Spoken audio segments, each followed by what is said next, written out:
Likewise. I've never met you before, no? Nope. It's You a pleasure. have never met me before. Except Sure. for just now, Right so now, we can't say yes. that. So this is a film you definitely want to see with an audience. Talk about Oh, being my able gosh. to be here tonight and... Yeah, well, just speaking of seeing this with an audience, you want me to hold the mic? Oh, I hold it. Oh, okay. I'm sorry about that. I'm off camera. Okay, yeah.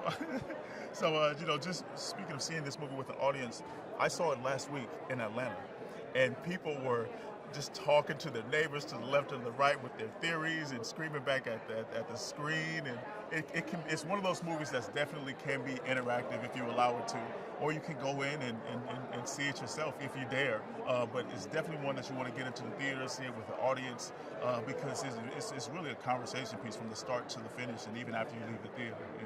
What are the key elements of a Jordan Peele film? Great music,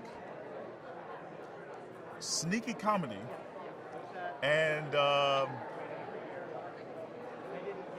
cultural significance. How is it with his combining of humor and horror that it really heightens both the reality and fear? I think he does a lot of smart things. One of the things is that he keeps you off balance. When Jordan Peele walks into the room, and because of his comedic presence and his talents, people think comedy.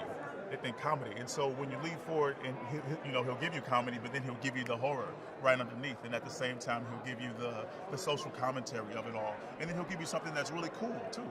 So he's a guy that's really in tune, but his work shows that he's a couple steps ahead, and I think that's really his talent, is that he stays ahead of the audience. Fantastic. Yeah. That nails it. Thank you. It's a pleasure. Thank you so much.